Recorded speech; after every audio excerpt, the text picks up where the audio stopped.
Hey YouTube, here is a finished product of a project that I have been working on, and it is my quote-unquote library. It's really a hall-brary, but I would like to affectionately call it my library. Been looking forward to this a long time, so let me flip this around. There we go. So if I were to just kind of travel back down here, it is at the, as you can tell now, it is at the top of the steps. This room here you are looking at used to be the old bathroom.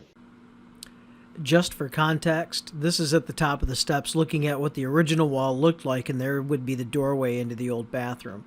This is during demo for the library itself as we were transitioning, but this gives you an idea what the hallway looked like. In contrast, in 2005, when we moved into the house, this is exactly what the bathroom looked like going through that door, and that was a back window, of course, looking out onto our backyard.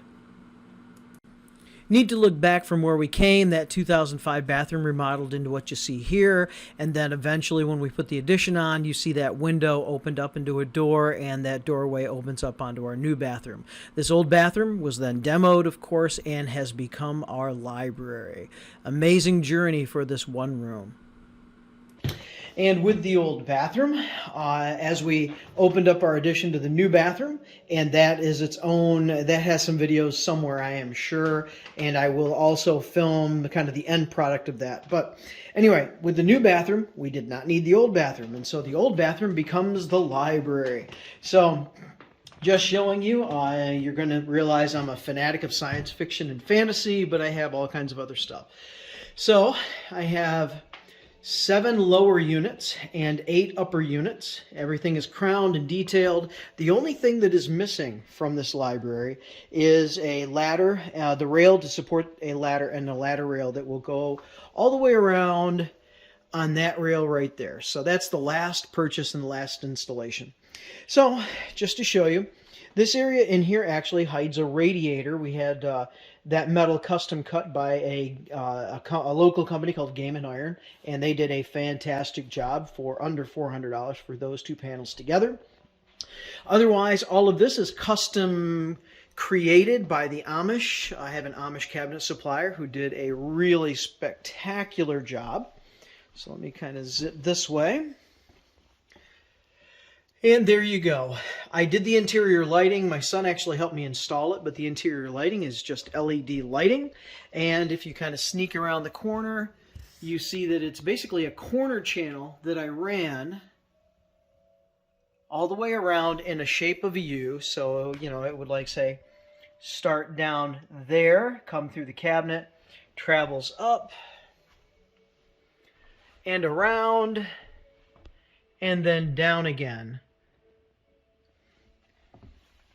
And then from there, it'll track into this cabinet and complete the process.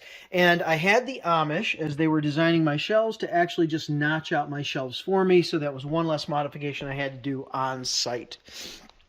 They're controlled, unfortunately, right now by 3 remotes, 1 for each unit. So this unit is a remote, the complete upper unit is a remote, and then down here is also a remote. And that remote does not give me the option of colors. I did not need colors. This is not a party room. It's a library, but it does allow me to say, for instance, this remote here controls this lighting here. So doing this will give me more of a daylight color. So that's going to take you to close to 6,000 K. And then if I just, on the opposite side, it will give me all the way to soft white, which is a 27,000 or 2,700 K. And then I think right now I just had it somewhere in the middle. You can intensify or lower the intensity, and it does have a night light function, where in the night light function, that's what you get. And that's really cool. Otherwise, you just click it back. And it does have some controls on the remote itself. But I appreciated that because I only needed just a degree of white, and I wanted to be able to alter the color. I love soft white at night, but I love the daylight color in the daytime. It is controlled by that light switch right here. So if I just switch that off, everything goes off, and this is what it looks like. All right, no big deal there. It does actually show up later in the camera than it does like when I'm looking at it right now. But otherwise, it's a fairly dark room, so I knew that I was going to have lighting.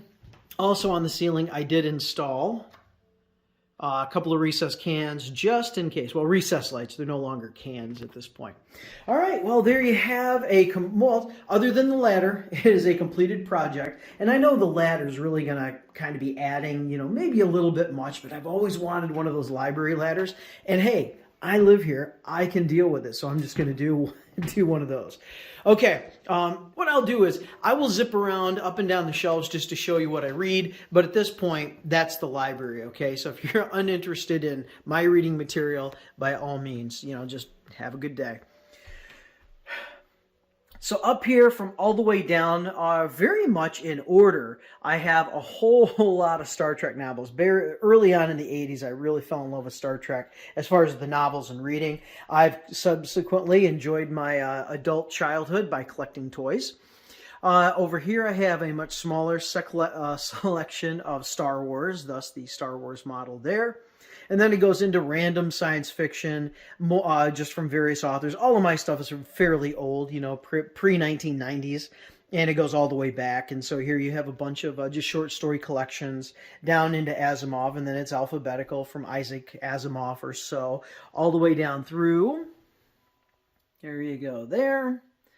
And then it would continue up here. I have a number of the doubled Ace novels, which are, they say they're quite collectible. They don't really mean anything special to me, but I have a bunch of them. And then I'm a big fan of Robert Heinlein, who is a huge science fiction author. But all the way down through into Z, that toy I've had ever since I was 13, so there it lives. Over here, I have a number of the Audel reference material for electrical and contracting, general carpentry, and I'm very proud of that set. That set actually came to me, I ordered it from eBay, I think, and it's a 1940-something set, each one of them. And there's a really cool story behind all of that. But anyway, it's a 1940 set. Otherwise, I have all the Horatio Hornblowers. And then my very, very favorite of all the novels are the Hobbits, or, the J.R.R. Tolkien stories, including, of course, The Hobbit. And then it goes down to there, and then there's just some other fantasy. The fantasy, well, actually, I guess that's all horror on the bottom. And then I have fantasy there and there. These are all of my Westerns. Like Josie Wales is right there. I have True Grit on the way. Somewhere along the line, I've either loaned or lost my edition of True Grit. Here is just a whole bunch of old stuff on railroads. I'm just fascinated with steam railroading. And then it goes into just old-time radio, which I'm very fascinated with as well. I have a little section of science, and as a science teacher, all of my science is actually at school. So that's just what little I have left. All of that is then history all the way down through there. And then I have some information on just money, finances and money that I like, and Tony Robbins' decision-making stuff. Some Leo Buscaglia, kind of love philosophy, if you will. And that's not sex philosophy, that's love philosophy, let's be clear. And then some religious material, Bibles, and such like that.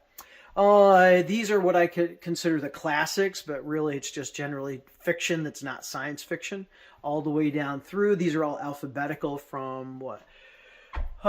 Richard Adams, all the way down through. I have some collections of Dickens. Some of those books were actually printed when Dickens was still alive. None of them signed, of course, but I'm impressed with that. Otherwise, just continuing along from Dickens to, I guess, Kipling. And then down here, I have some Jack London, all the way through Edgar Allan Poe, Robert Louis Stevenson, Henry David Thoreau.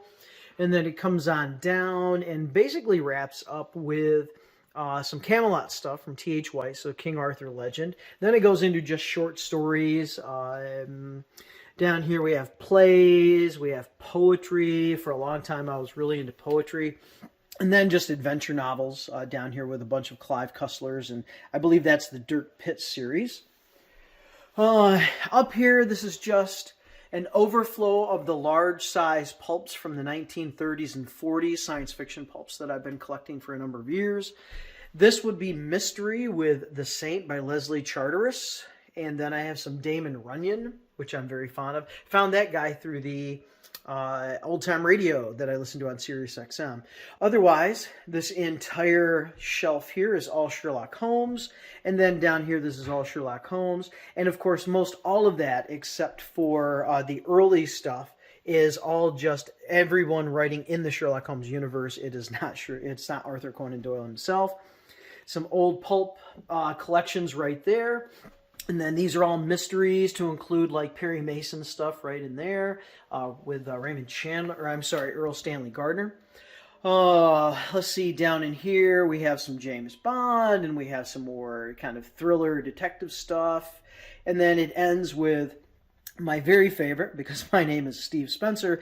These are the Spencer for Hire novels, or just Spencer novels, by Robert B. Parker. And so I have all of that, and I wrapped it up with some Dan Brown. Lastly, up here, what you will see is, and these were specifically designed to take advantage of this small space from the ceiling down, and I have all of these old science fiction pulp magazines. And this is the Astounding, which became Analog from, I don't know, I think I have them from the 30s. And then over here I have the Analog series, which is just the more recent version of that. And then it goes to the Isaac Asimov science fiction magazines, and then these are just alphabetical after that. Some kind of Behind the Millennium Falcon there, just a bunch of random kind of short runs that I have collected. Fantasy and science fiction, these are actually all relatively new, but the older stuff starts there because I think it displays, honestly, it just displays well. And I like the bright colors. And so there you have fantasy and science fiction. Over here to Galaxy, have a lot of Galaxies, older pretty much, but some newer. And then I have some Worlds of If. And then wrapping all the way up with just, again, some randoms all the way through to V or Z or wherever it ends, and those are alphabetical. And like I said, these are just the overflows from Wonder Stories all the way through really almost what got it started, which are Amazing Stories back in the, I think, late 20s. But I don't have anything that far back. But these go back to the 30s, I think. And you can see that they've seen some wear and tear. That's my library. It's really a hall-brary, but that's my library, and that's all my reading materials. I have probably twice this many books, but they are downstairs waiting for me to build some bookshelves in my basement where I have a dehumidifier set up and everything. So it's a very kind of climate-controlled area, even though it's not very warm. And so all of my overflow books will go down there. This is just kind of what I deem, if I wanted to see it, what do I want to see up here? This is what is it. But I can't tell you how long I've been waiting for something like this. This is just incredible for me to actually have had this. All told, yeah, it's hard to put a price tag on all of this. I'm going to say this room right here, probably a $10,000 change, because that includes a new floor that I had, it's a new hardwood floor, so I installed that. We got it pre-finished. And then of course, all of this. And then I did have a guy help me install it. He didn't charge me anything for it, but he helped me install it. So all said, I'm going to say maybe about $10,000, especially when I get the ladder installed. So, can't say enough for it in the fact that because I'm a reader, because I'm a collector of books, I don't do much. I don't have many hobbies at all. But one of my hobbies, besides just having a good time on YouTube, and is just collecting books and reading books. I read a lot of this stuff. I haven't read everything in here by any stretch. So there you have it. Just really impressed with this particular edition. It's my second favorite room in the house, simply because there's one that has a chair that it's very comfortable. Otherwise, I love this right here. Thank you, and I hope you very much have a wonderful time of it. Bye.